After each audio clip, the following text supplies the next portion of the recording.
Que Dios los bendiga, queridos amigos, queridos hermanos. Es un gusto poder compartir con ustedes la palabra de Dios en este momento y quisiera que reflexionemos juntos en el milagro que Jesús realizó y que está descrito en el Evangelio de Juan, el capítulo 5. Vamos a extraer algunas lecciones muy importantes que se encuentran en este capítulo. Por ejemplo, vamos a responder algunas preguntas. ¿En qué consiste la salvación? ¿En qué consiste la vida eterna? ¿Cómo nosotros podemos alcanzar la satisfacción plena en nuestra vida?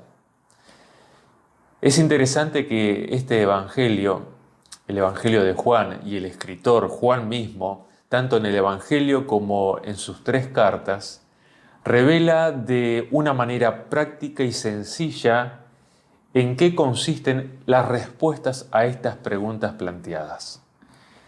Vamos a leer el capítulo 5 del Evangelio de Juan. Nos dice en el verso 2 que hay en Jerusalén, cerca de la puerta de las ovejas, un estanque en hebreo llamado Betesda, el cual tiene 5 pórticos. En estos yacía una multitud de enfermos, ciegos, cojos y paralíticos, que esperaban el movimiento del agua. La palabra de Dios nos dice que en este estanque, que se llamaba Betesda, la palabra Betesda significa casa de misericordia, yacía una multitud de enfermos, toda clase de enfermos. Esta multitud que rodeaba este estanque anhelaba algo, anhelaba ser sanados. ¿Por qué?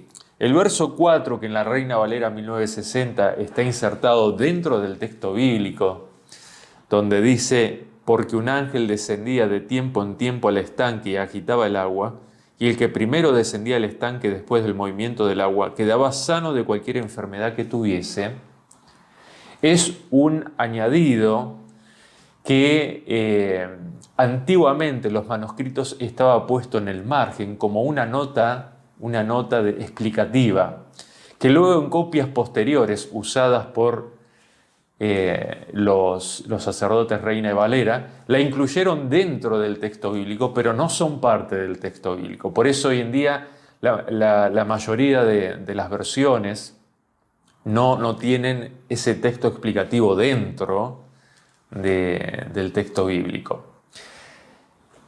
¿Qué nos quiere decir esto? Casa de misericordia, el estanque, y de repente encontramos allí una multitud de enfermos, sufrientes, que anhelaban que el agua se moviese porque ellos creían y pensaban que era un ángel el que movía estas aguas y que el primero que se tiraba al agua quedaba sano de cualquier enfermedad que tuviese.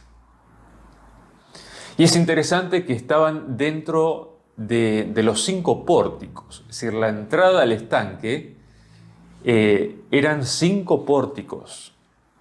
Y esto es interesante porque tiene un simbolismo espiritual que podríamos darle sin temor a exagerar un significado teológico.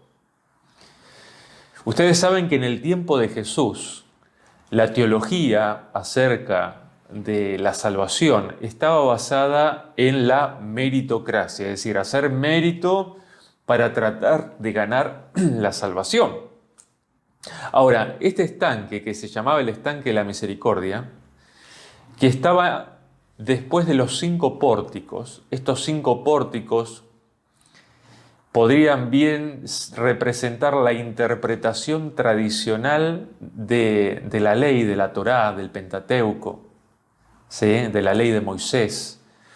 Como los judíos de ese tiempo malinterpretaron en qué consistía el plan de salvación. A tal punto que se había distorsionado el concepto de misericordia de Dios.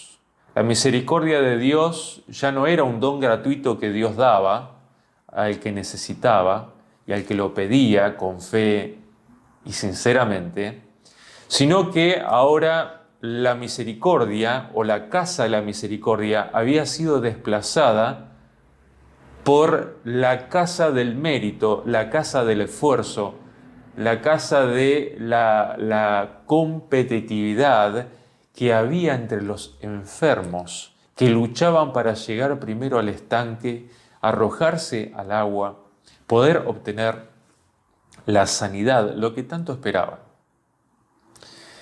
Y es terrible pensar en un Dios que tiene esta idea, ¿no? Esta idea de que tenés que esforzarte para lograr ganar la salvación, a través de tus esfuerzos, a través de tus méritos.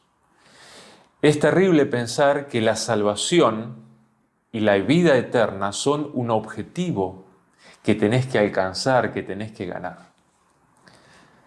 Pero resulta ser que Juan va a mostrar otra cosa. En contraste a la teología farisaica de ese tiempo, que se creía que el hombre tenía que ganar la salvación a través de sus esfuerzos, a través de sus méritos. Vemos cómo Juan va describiendo el milagro de Jesús, y Jesús mismo describe en este milagro en qué consiste la salvación, en qué consiste la vida eterna, cómo nosotros podemos lograr la satisfacción que necesitamos, la satisfacción plena, una vida abundante. Estas personas buscaban la felicidad. Hoy en día también hay personas que buscan la felicidad. Pero muchas personas buscan la felicidad en un estanque. Piensan que la felicidad es un objetivo que tienen que lograr, que tienen que alcanzar, que tienen que ganar a través de sus esfuerzos, a través de sus méritos. Y que la felicidad solamente se encuentra si uno llega a ese objetivo que uno anhela y que uno espera. Pero la felicidad, ¿en qué consiste realmente? ¿Consiste en obtener cosas? ¿Consiste en lograr cosas? Este es el pensamiento materialista. Es por eso que en algunos países, especialmente en lo que se denomina comúnmente como el Nuevo Mundo o el Primer Mundo, el materialismo está al orden del día, porque las personas están bien económicamente y lo que buscan es la felicidad a través de las cosas que compran, que consiguen, y hay mucho consumismo, pero nunca llegan a obtener la felicidad. Y cuando vos estudiaste y te esforzaste, decir, no, cuando yo llegue a tener el título, tal título, voy a ser feliz, y te recibiste y tenés el título, después vas a encontrar que tenés otra cosa que te cause insatisfacción. Y uno puede decir, no, cuando yo tenga tal trabajo voy a ser feliz. Y la persona consigue el trabajo, se pone feliz, pero inmediatamente luego tiene algunas dificultades, algunas situaciones y la felicidad desaparece. Y así el ser humano pone la felicidad en objetivos. Pero hoy quisiera hablarte de que la felicidad, la salvación, la vida eterna no como el no morir, la vida eterna como una existencia plena, feliz, llena de gozo, de paz, de esperanza. La salvación como la liberación del pecado, la salvación como la liberación de lo que el pecado ha producido en la vida del ser humano, que es desgracia, miseria, culpa, tristeza, dolor, ansiedad, depresión, angustia. ¿Cómo el Señor puede librarte de eso? Vamos a ver lo que aconteció en este milagro. Nos dice la palabra de Dios en el verso 5, Juan capítulo 5, verso 5, que había un hombre que hacía 38 años que estaba enfermo, 38 años enfermo. Imagínense, cuando el agua se movía, los enfermos se empujaban unos a otros, se atropellaban, trataban de llegar al estanque, se pisoteaban, especialmente los más robustos, los más fuertes, los que estaban en mejor estado de salud, pisoteaban a los que estaban tendidos alrededor del estanque para poder llegar primero, se empujaban unos a otros, armaban refugios para cubrirse del calor y del frío durante la noche. Algunos pernoctaban alrededor del estanque para poder tener la oportunidad de ser sanos. Esa casa de misericordia, por un concepto errado de la salvación, de la vida eterna, de la felicidad, se había convertido en un caos de miseria humana. Y de alguna manera, esa casa de misericordia y ese estanque representa la condición actual en que está el mundo, las personas, y la condición en la que puede llegar a estar tu vida si no comprendes correctamente en qué consiste la salvación, la vida eterna, en qué consiste la felicidad, en qué consiste la satisfacción plena. Entonces vamos a ver lo que aconteció. Dice que había un hombre de 38 años que estaba allí en la presencia de este estanque, y Jesús fue a hablar con este hombre. 38 años luchando, 38 años deseando ser curado, deseando ser sanado. Y nos dice aquí el texto bíblico: cuando Jesús lo vio acostado y supo que llevaba ya mucho tiempo así, le dijo: ¿quieres ser sano? Uno se pregunta, ¿cómo puede ser que Jesús le haya dicho ¿quieres ser sano? A una persona que estaba enferma hace 38 años, que estaba sufriendo el calor, que estaba sufriendo el frío, que estaba sufriendo los empujones, muy probablemente también los pisotones de las personas que querían meterse al estanque apenas las aguas se movían. ¿Qué pasó aquí? ¿Por qué Jesús le preguntó ¿quieres ser sano? Porque Jesús quería manifestar lo que había en su corazón para que no caigas en el mismo error y podamos comprender esta situación a fin de evitarla y aprovechar el don y el regalo que Jesús te quiere ofrecer hoy. El texto dice que el enfermo no le dijo, sí, Señor, quiero ser sano. En el verso 7 dice, Señor, le respondió el enfermo, no tengo quien me meta en el estanque. Cuando se agita el agua, entre tanto que yo voy, otros descienden antes que yo. El enfermo le planteó un problema. Jesús le dijo, ¿quieres ser sano? Y el enfermo dijo, Señor, quiero ser sano, pero no tengo quien me ayude, no tengo quien me meta en el estanque, no tengo quien me dé el empujoncito para llegar al objetivo que yo quiero. Porque mi sanidad está en ese objetivo. Mi salvación está en ese objetivo. Mi objetivo es la prioridad. Necesito que alguien me ayude a lograr esto. Y ¿saben qué? A veces nosotros vemos a Jesús simplemente como un ayudador, ¿sí? Alguien que nos tiene que dar empujoncitos para lograr alcanzar los objetivos que nosotros nos proponemos en la vida, porque pensamos que en esos objetivos está la felicidad, está la satisfacción, está la plenitud. Y en el ámbito espiritual, para aquellos que creen que la salvación se logra a través de esfuerzos, a través de méritos, estas personas lo ven a Jesús como un entrenador espiritual, donde se tienen que hacer ejercicios espirituales, donde leer la Biblia y orar ya no es un gozo y una delicia, sino que son ejercicios espirituales para fortalecer los músculos espirituales a fin de llegar al estanque y lograr la salvación. Pero nada más lejos que esto. La salvación, la vida eterna, la felicidad, la plenitud, no se encuentra en los objetivos que proseguimos en la vida. Y Jesús quería manifestar esto para bendición de nosotros. Continúa diciendo la historia lo siguiente. Nos dice que Jesús en el verso 8 le dijo, levántate, toma tu lecho y, ¿qué más? Y anda. Jesús No le dijo, mirá, te estás equivocando, vos sabés quién soy yo soy el Mesías, tengo poder de sanarte. No se presentó Jesús, ni le dijo quién era él, ni para qué estaba allí. Simplemente le dio una orden: levántate, toma tu lecho, tu camilla y anda.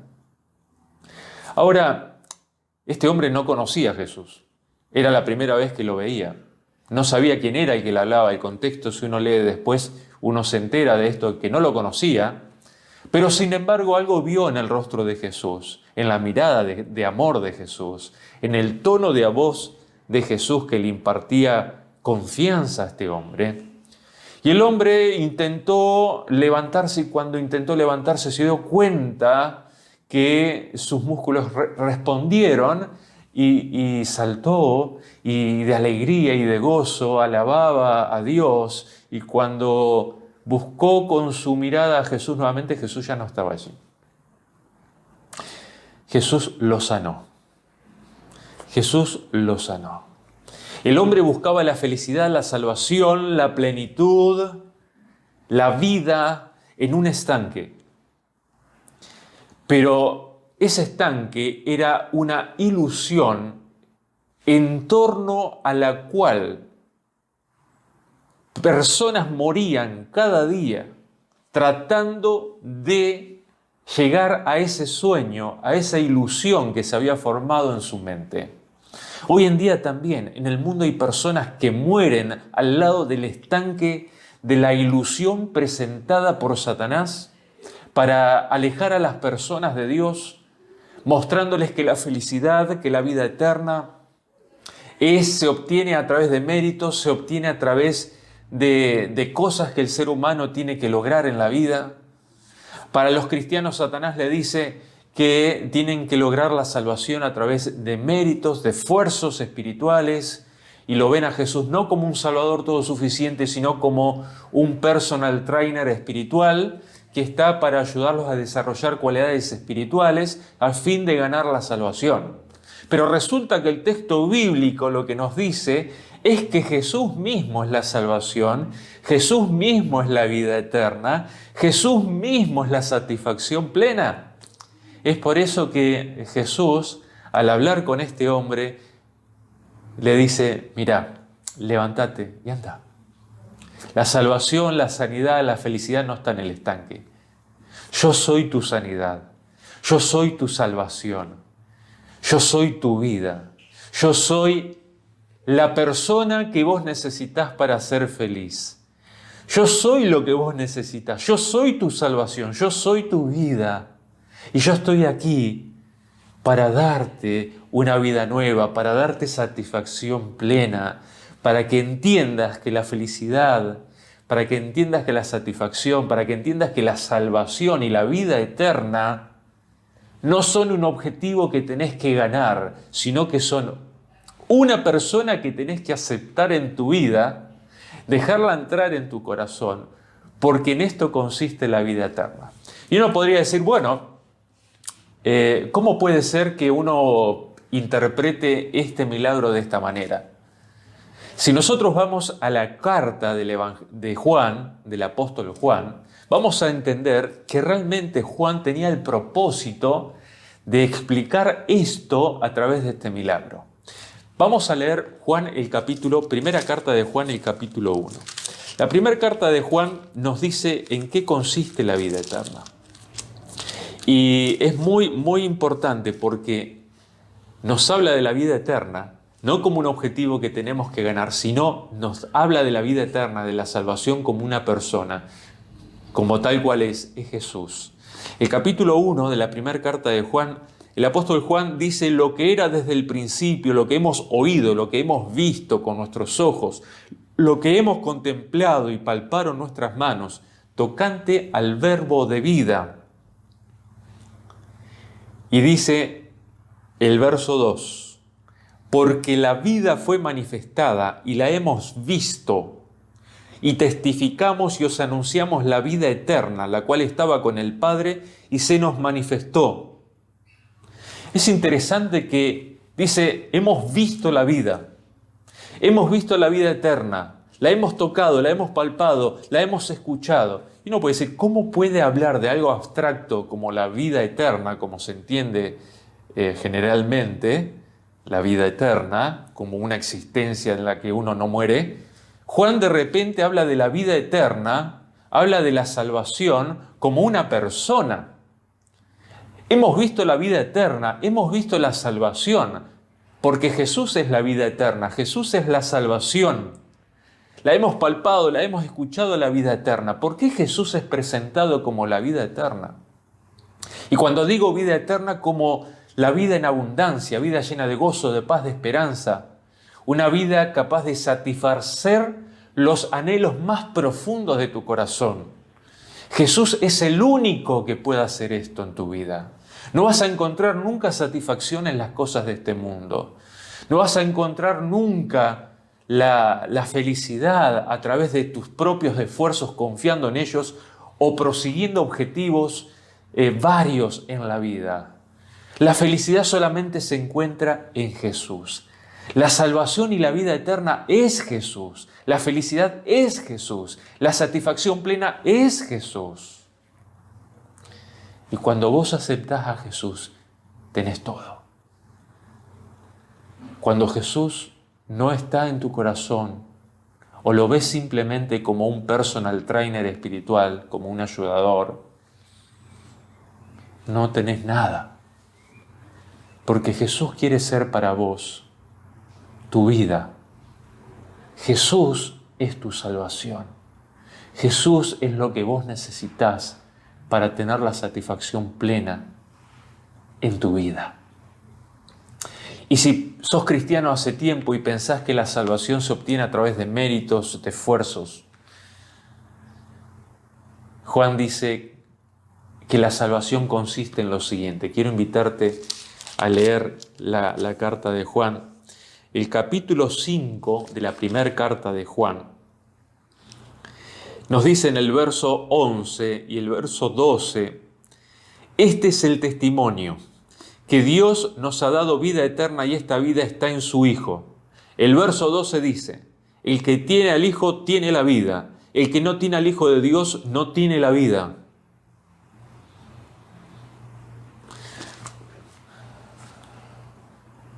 ¿Qué es la vida? ¿Qué es la vida eterna? ¿Qué es la salvación? Es Jesús. A veces los teólogos nos hemos complicado la vida y le hemos complicado la vida a otras personas. Y tratando de explicar la salvación, explicamos, ¿no? Por áreas lo que es justificación, lo que es santificación, todo el proceso, que está bien, es correcto y ayuda a aclarar muchas cosas. Pero perdemos muchas veces la sencillez que Juan expresa tanto en el Evangelio como en sus cartas. Por eso me encanta tanto el Evangelio de Juan, porque Juan es muy práctico. Dice, la salvación, la vida eterna, es Jesús, es una persona. Si tenés a Jesús, tenés la vida eterna. Si no lo tenés a Jesús, no tenés nada. ¿Estás preocupado por tu salvación? ¿No sabés si vas a ser salvo? ¿Ves que sos pecador, que tenés defectos, que no llegás al estanque nunca? Jesús viene a vos y te dice, mirá, yo soy la vida eterna. No tenés que llegar al estanque con tus esfuerzos. Tenés que abrir tu corazón y dejarme entrar a mí. La vida eterna no está afuera. La vida eterna soy yo, dice Jesús, que quiero estar en tu vida. El apóstol Juan dice, el que tiene al Hijo de Dios tiene la vida. De tal manera amó Dios al mundo, Juan 3:16, de tal manera amó Dios al mundo que ha dado a su Hijo único, para que todo aquel que en Él cree no se pierda, sino que tenga vida eterna. Y es interesante que Juan explica esto, explica lo que es justificación, santificación de una manera práctica, sencilla, la cual todos podemos comprenderla. Y es por eso que me gusta mucho la teología juanina. La teología juanina es muy sencilla, muy práctica. Nos dice la salvación, la vida eterna es una persona, Jesús. ¿Tenés a Jesús en tu corazón? ¿Le rendiste tu vida a Jesús? Le entregaste tus pecados a Jesús, crees en Jesús de corazón, lo aceptaste como tu Señor, tu Salvador, tenés vida eterna. En el verso 13, el capítulo 5, la primera carta de Juan, capítulo 5, el verso 13, dice: estas cosas os escribo a vosotros que creéis en el nombre del Hijo de Dios, para que sepáis que tenéis vida eterna. Les escribo a ustedes que creen en el nombre del Hijo de Dios, para que sepan que tienen vida eterna. No dice quizás tendrán, quizás van a llegar al estanque. Si se esfuerzan, si logran a través de los méritos suficientes ganar la salvación, van a tener vida eterna. No, Juan no presenta la vida eterna como un estanque que hay que llegar. La vida eterna es una persona que tenés que recibir ahora. Si tenés al Hijo de Dios, tenés la vida eterna. Es por eso que la justificación para Juan es simple. Es creer en el Cordero de Dios que quita el pecado del mundo. Es aceptarlo en tu vida, comer el pan de vida. Presenta a Jesús como el pan de vida en el Evangelio de Juan. Presenta a Jesús como la luz del mundo. Presenta a Jesús como el agua de vida. El que bebe de esa agua nunca volverá a tener sed. Es una manera práctica, diaria, en la cual tenés que recibir a Jesús como tu Salvador.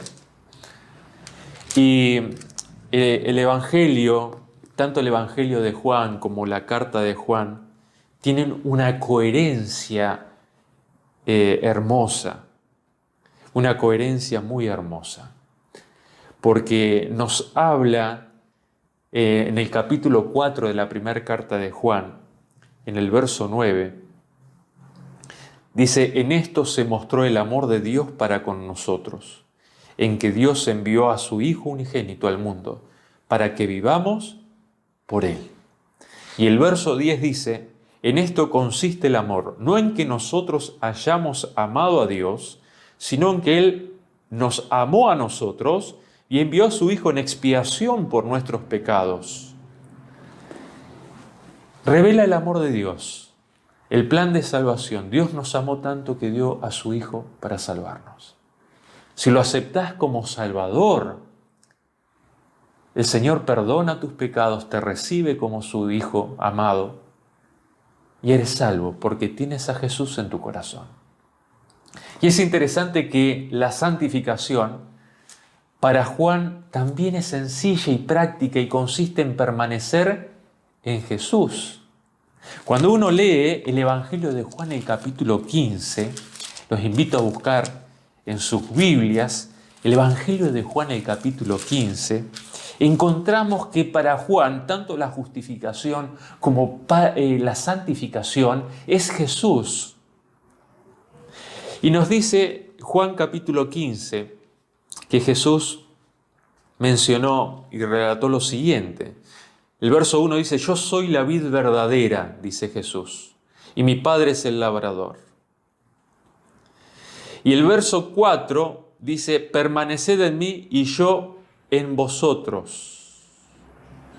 Permaneced en mí y yo en vosotros. Como el pámpano no puede llevar fruto por sí mismo si no permanece en la vid, así tampoco vosotros si no permanecéis en mí. Yo soy la vid, vosotros los pámpanos. El que permanece en mí y yo en él, éste lleva mucho fruto, porque separados de mí, nada podéis hacer. Jesús es todo. Jesús es tu salvación. Jesús es la vida eterna. Jesús es tu satisfacción. ¿En qué consiste la justificación? En tener a Jesús. Aceptar la salvación, el regalo de la salvación. En tenerlo a Él mismo, porque Él es nuestro regalo de salvación. Que murió en nuestro lugar, cargando con nuestros pecados, para que creyendo en Él tengamos vida eterna. ¿Qué es la santificación?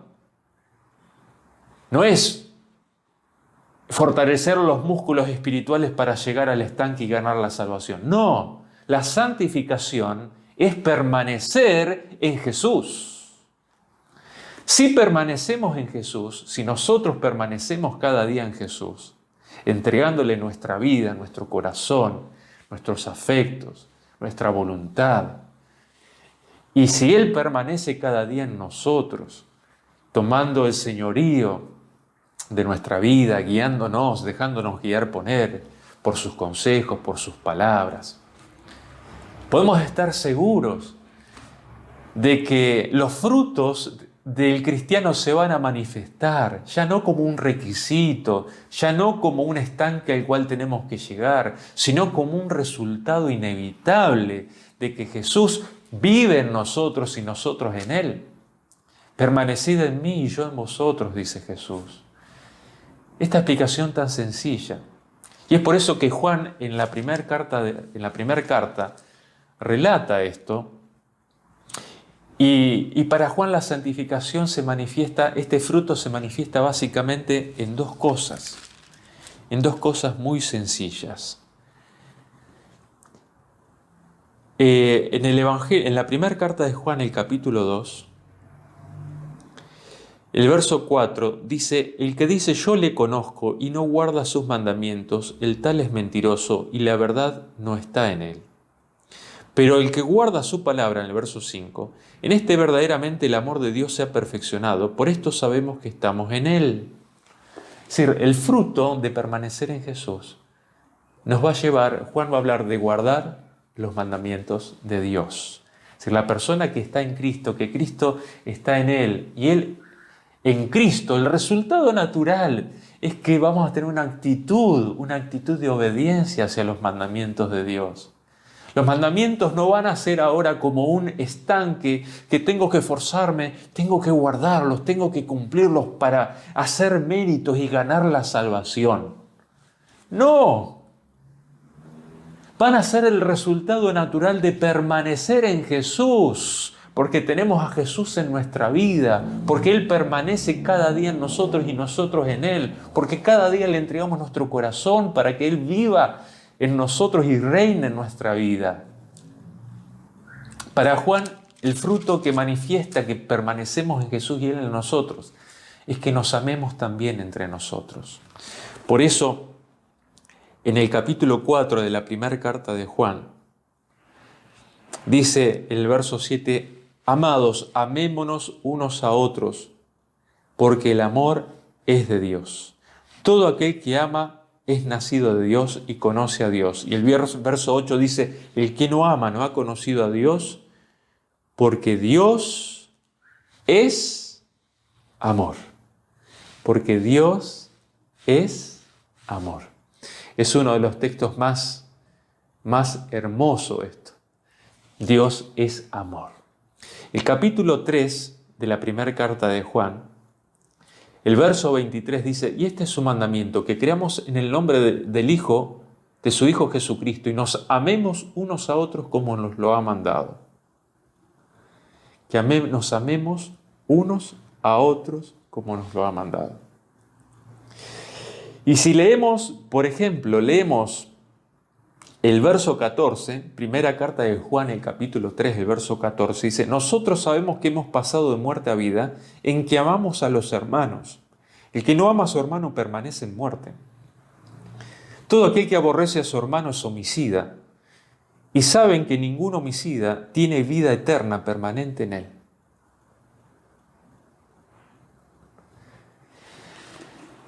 Para Juan es práctico el cristianismo. Para Juan, la santificación es permanecer en Jesús. El fruto de permanecer en Jesús es guardar los mandamientos de Dios y amar a nuestros hermanos. Ya no como algo que hay que hacer un esfuerzo, méritos, sacrificios para lograr el estanque, lograr la salvación, lograr la vida eterna, como si la salvación y la vida eterna fuesen un objetivo que hay que ganar. La salvación y la vida eterna es Jesús. Si aceptás a Jesús en tu vida, tenés la salvación ya asegurada. Tenés vida eterna, como dice Juan. Tenés vida eterna. ¿Y qué tenés que hacer ahora que tenés en Jesús, que estás en Jesús? Que Jesús está en tu corazón. permanecer en Él. Y que Jesús permanezca en vos cada día, abriéndole cada día tu corazón. No te preocupes por los frutos. Si Jesús mora en vos cada día y vos en Jesús, la actitud de obediencia por amor, no por intencionalidades de ganar algo, sino por amor, esa actitud va a nacer naturalmente. La actitud de obediencia a los mandamientos de Dios. Va a nacer naturalmente el amor a los hermanos, el perdón, la paciencia, la comprensión.